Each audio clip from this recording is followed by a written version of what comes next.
Did you guys know that in real life, it takes a couple thousand years for dripstone to grow, but in Minecraft it only takes a few days?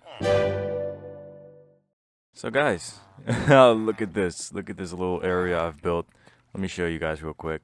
I just demolished this house over here, and I just created a nice little opening here. Created a nice little archway, which I was quite happy with. I started out with just this archway, and then I added this bit of like a structural layer here at the back. I don't know, it looks nice. I like the pattern. I also added a bit of like a pattern here and a pattern there. I don't know. My eyes love patterns, as you guys could tell by the railways that I've built. So yeah, it looked a bit barren first when I just built this entire thing. But I think this foliage just brought it a bit together, some birch leaves. And then I also placed down some candles, and I used some sandstone here for like an effect that it's like, okay, just dripping wax on the floor. So I started out over here with the silverfish XP farm. It's quite simple, really. But I'll show you guys how that works in a bit real quick. Over here, I got the brewing station. It's very nice. I just click this button. Harvests all of this for me, and then I can just replant this and then put this in the chest. And while I was building, I found a zombified villager. I don't know if it was one of my villagers that already existed, because you know that place is open over there. I'm planning on opening this place, but I don't know what to do with this village, guys. Okay, this is a serious problem. Like, this is all these builds on this side, they look very nice, but then you just get this.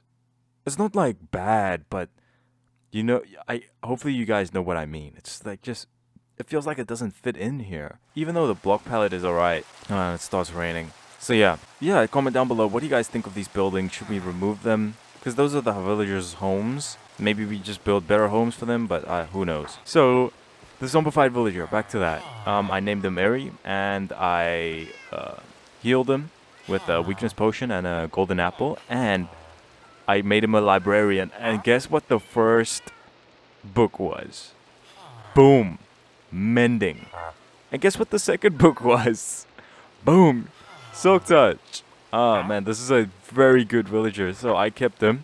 He's over here. Yeah, so hopefully he doesn't die. But yeah, other than that, there's a brewing station, and let me show you guys. So what I get is an infested potion. How you make the infested potion is, let me just show you guys real quick. You're just gonna need some stone and some gunpowder, and of course some nether wart for an awkward potion. So what you guys do is you just fill up your bottles with a water source. Put your water bottles in here. Put some nether wart in there, and just wait for that to cook up. Once that is cooked up and made an awkward potion, you add your stone. Then it's gonna make it an infested potion. So once it made it an infested potion, you're gonna add gunpowder just so that it turns into a splash potion like this over here. Alright, so yeah, once you got these splash potions of infestation, you're gonna have to get one, and then you go over here to the farm. What I have here is a bunch of armadillos that are inside their shells. The way I keep them to stay inside their shells is by having a zombie a few blocks below here hidden. So that keeps them in this armor state so they don't take any damage really. What the infested potion does is, if you have the infested potion effect and you take damage, you spawn silverfish. I put this on them. Actually, I light the campfire below them, and then I put the infested potion on them, and then they just keep on spawning silverfish, which is a very snazzy little way to get a lot of XP. So let me show you guys real quick. I bred like I think 21 armadillos just so that it can reach the bob cap, so I can get the most amount of efficiency. So see, as you can see, they're taking damage, but they're not really taking damage. So then I just put the infested potion over there, and then it will start spawning silverfish, as you guys can see. Look at that. Then you just slay away until the potion effect is done on them. Once the potion effect goes off, you can just like use a shovel and just, you know, put out the campfire and then collect all the remaining XP to make it a bit more efficient, you know, so that it's a double use, so that nothing goes to waste. Occasionally they drop the scutes, so I put a hopper below the campfire and it leads to a chest down here. So then I got armadillo scutes, so I can make as much dog armor as I want. And then Spruce, rest his soul, we don't have another incident like Spruce in the trial chambers where my dog dies. Yeah, we still gotta get a new dog. Another thing, guys, do not build this farm in a cave or close to any stone. Don't ask me why, just don't build it close to any sort of stone. You'll thank me.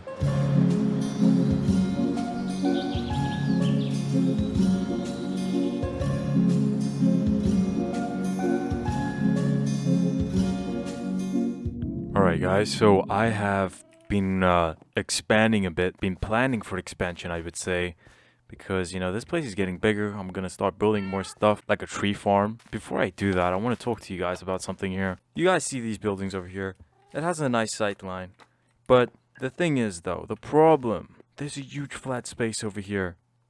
And it's nice, I could place a building right here. But if I place a building here, it's going to block the sight line of this building over here. And it can't be higher than that building. My solution was, okay, let me just lower the terrain on which the buildings are gonna be. So that's what I'm doing here. So just flattening it out. So on a different elevation and it doesn't block the sight line over here. Then the other issue is, okay, do I make this like a formal city or should this stay like an informal settlement? Because I'm thinking, okay, instead of doing natural cliffs like this, I could do like walls like I did over there.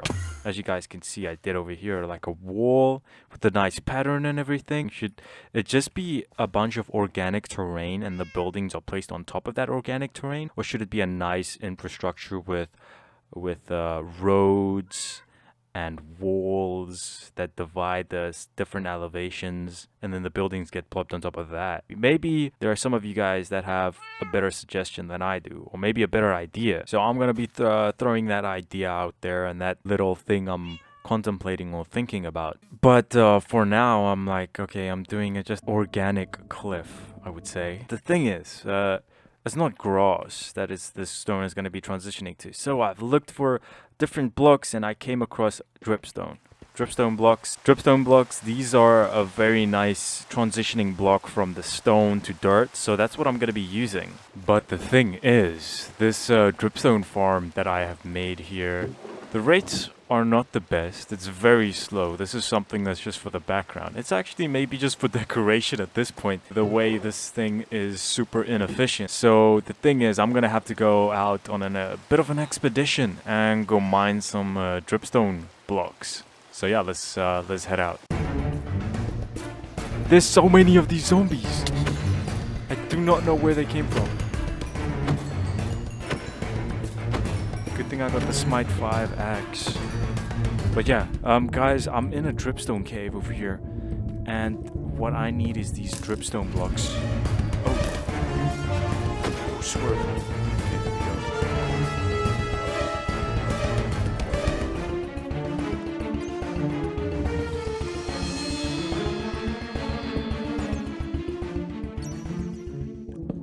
Wow. Oh, this is a copper vein, I think. This is a copper vein. Wow. I think this should be most of the cave. Alright, yeah, that's most of the cave, I would say. Alright, let's get to mining this.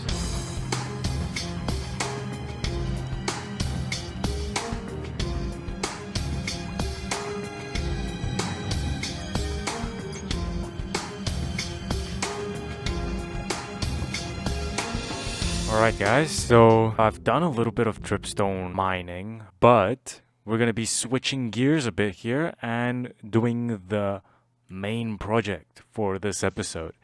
And that's going to be sawmill or something like that, lumber mill, sawmill. The first thing I got to consider is I got to clear out this entire forest over here. Not this entire forest, but just like, you know, this border over here. I got to push it back a bit more. So yeah, let's get to doing that, shall we?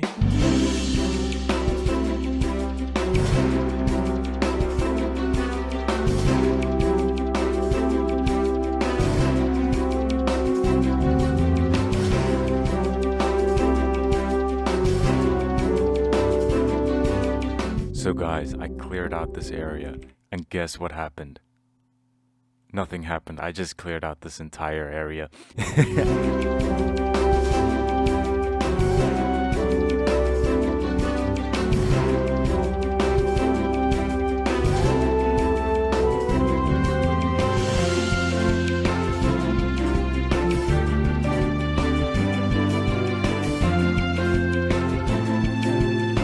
Would you look at this, guys?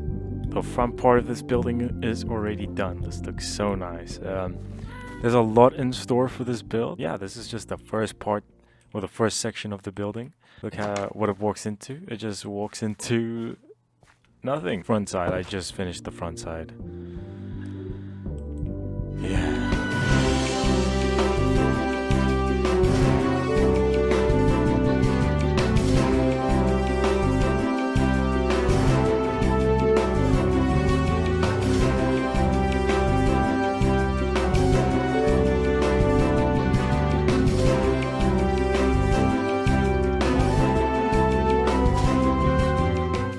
So I try to go for like a broken down kind of look, like this warehouse is like barely functional kind of thing.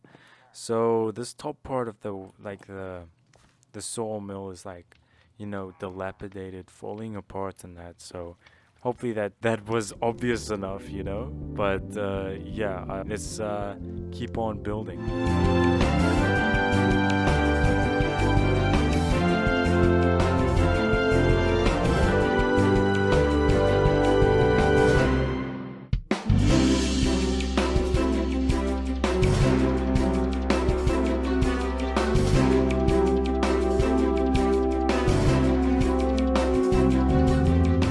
Good morning, guys. So yeah, it's the next morning and man, I finished the forest behind it.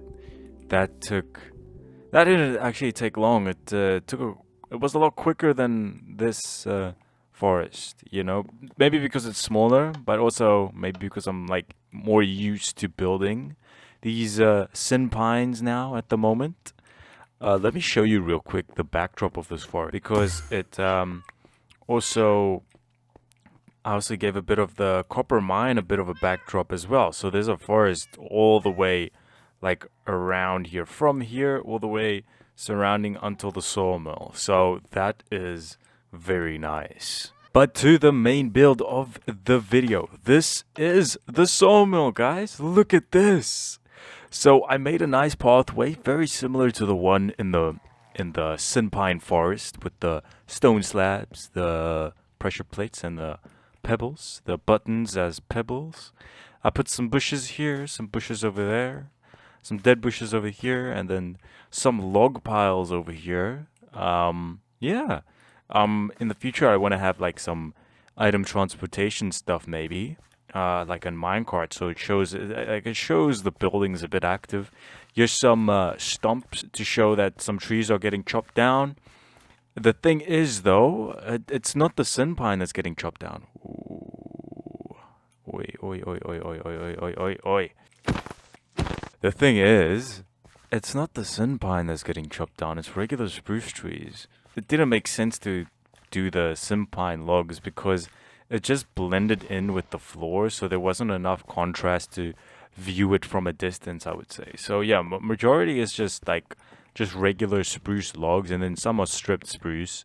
So yeah, you know, I love my archways and I love my patterns, so I did the same over here. I think it came out quite great. I think that whole section over there was a nice balance for this, because it was very heavy on this side, so then I just added something on this side to balance out the shape of the building, as you guys can see. So the shape looks brilliant now. Yeah. Also added a sign, but you can't see it from here. You'll probably only be able to see it from here. Look at that. Logs. Oh, that space over there was empty, and I was sitting there for the longest time trying to figure out, oh, what can I put in that space? So then I literally just put up a sign that says logs, and you know, it came out perfect. As I said previously, or earlier in the video, it's like I'm trying to make it a bit of like a rundown, broken, rusted kind of vibe, you know, for the build. So it's like it's sort of like a warehouse that has been taken over, or revamped, but they just kept this dilapidated part of the building since it's not getting used anymore. Maybe you guys can come up with nice stories or maybe like a nice lore plot for this building. Why does the top look like that, you know? So the theoretical artsy building reason I did that is because it needed a splash of color. It can't be too monotonous. I wanted this to be a statement piece building. So I did that by adding a dark contrasting color like red and like a very deep like black. But then the thing is, it looked a bit barren with just that and this tannish tone with gray. It still looked very monochrome. So you know what I did? I added a little blue dot there in the middle. It serves no purpose, but I'm telling you, just a tiny poof, tiny dot of a contrasting color or a complementary color. It works so well. I don't know why. It just works perfectly. So that's what I did. I just had a tiny contrasting color for blue because blue is a complementary color for red. I wouldn't say complementary, but they do fit well together. And I think it just rounds out the whole building because if that blue dot wasn't there, the building would look a lot different. So I'm telling you guys, the devils are in the details. You know, it's all about the details of this build, man, and the composition, the shape. I've learned a lot by making this building. I've learned a lot about like composition theory and that, you know, color theory, composition theory, all of that. But you know, see the green background contrasts with this red. This red complements the blue, or contrasts with the blue, and the green complements the red. So I didn't even put that thought into it, but now that I stand back and look, I'm like, oh man, I think my compositional color theory brain was just on autopilot while building this. So yeah, guys, as for the inside, hey, yo, no, yo, chill, guys, we're gonna be doing that in the next episode. Don't worry, there's gonna be a tree farm inside it. Maybe not this episode because I'm moving this week. Same old usual story. Press for time, I know. But yeah.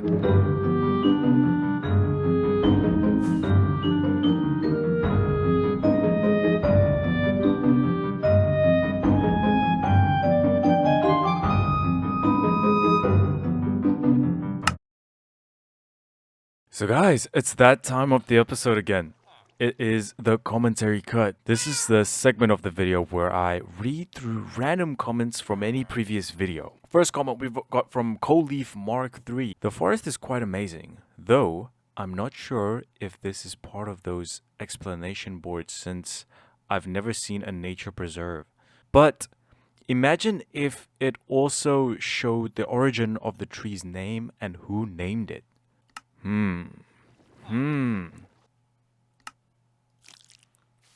Alright, I present to you the Sinpine, Sinopine, and then the origin is Sinus Pinus. Alright, next comment, we got Postbox3283. Absolutely love your build style, and I'm glad I got to join this before you blow up. You have serious potential. On another note, Ireland is better at rugby. I swear I'm not coping. We all know, South Africa is the best rugby team in the world at the moment. Come on, Postbox. Stop coping, just accept it. For those of you that don't know what rugby is, it's basically, for you Americans, it's like American football, but for men. And yeah, well, my country has won the World Cup, I think, 2 times in a row now already. So yeah, we got a good streak going. 2, 3? Is it 2 or 3? I can't even keep track anymore, man. All we do is win. Next comment we got from the Dad Fish. I'm so happy to have found this channel today. What a lovely forest and incredible world. Thank you, Dad Fish. Yeah, hopefully you will enjoy the future build or today's build. Hopefully you enjoyed that. And yeah, there's a lot more in store for the future. So sit tight and enjoy the series, I'd say, and welcome to the channel. Alright, next up we got from Heck Said, nice build. You need to get and breed a bunch of bunnies and let them run wild in the forest, so you occasionally see them hopping out. That's a good suggestion actually, I have thought of that, but there's no bunnies in the area. So what I did is I moved a bunch of foxes here, but it seems like they are nowhere to be found. Okay, yeah, so I have added foxes there. You guys could have seen like the pre-roll earlier in this video. There were foxes in the forest. But I don't know where they have gone to. Alright, we have the last comment from Kenna. Your videos make me happy. Man, I am happy that my videos make you happy. Okay, bro? I'm gonna keep posting. And I'm gonna keep making you happy. Alright guys, so that will be it from me for today. Hopefully you guys enjoyed this build. Hopefully you guys enjoyed this video. I'm quite sad that I couldn't get the interior done, but at least we got a nice building so far, and there's a lot to continue in the next episode. We're going to be expanding out this place, making it very nice, and we're going to add some market stalls. We're going to, let me not spoil too much of it. Hopefully you guys enjoyed the video. If you are new here and you liked this video, you liked what you saw, maybe consider subscribing, maybe like the video, maybe comment, maybe ask me a question, and then I'll feature you in the next episode of the commentary cut. So yeah, that will be it from me for today, and I hope you guys have a lovely rest of your week. Cheers.